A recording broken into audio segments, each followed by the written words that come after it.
Fewer students in trouble for serious in-school violations. That's the finding of a new study looking at the effect of fewer police officers in CPS. It comes as a new plan is set to take effect in the year ahead, removing police officers from all CPS campuses. And Rima Amin is a reporter with Chalkbeat, and she joins me now live to talk about this new study. Rima, great to have you back. Thanks so much. So the study was done by the University of Chicago. It focused on CPS's 80-plus high schools. Let's start here. What were the violations? How much did they drop by? Right. So the study looked at schools that had already gotten rid of police after the pandemic, and then it compared those to schools that, still had an officer on campus or decided to keep both of their officers. The schools that had gotten rid of police actually saw a comparative drop in these very serious violations. That includes things that are illegal.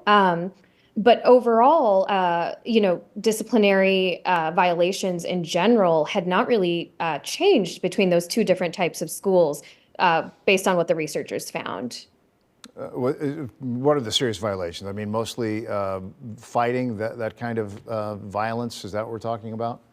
Yes, like threats or actual violence to other students in the community. Fights that don't cause injuries aren't included in that. But if you do, if you're found with drugs on campus or doing other illegal activity, that is also considered a high-level serious disciplinary violation. Okay, so you said marginal drop. So that's what the study found here. Did they conclude why that was? I mean, you could make the argument there's fewer officers, they're issuing fewer violations. That's not what's at work though, right? I don't think that's what's at work because police officers won't actually hand out, reprimand students for disciplinary violations. That's up to school staff and CPS. The researchers said that they actually don't have an answer for why they didn't study that in this particular study, but that it's something that they plan to look at in the future as they continue to study this issue. For its part, CPS did say that they couldn't say for sure, but that the schools that actually got rid of police officers got funding from CPS to use towards restorative justice counselors or to hire security guards.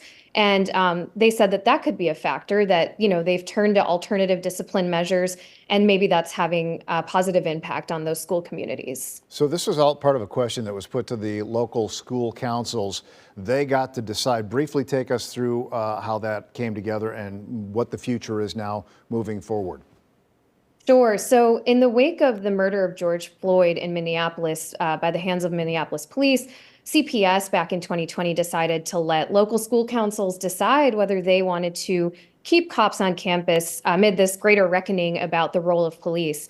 And so, dozens of high schools decided to get rid of their on-campus police, but many others decided to keep them.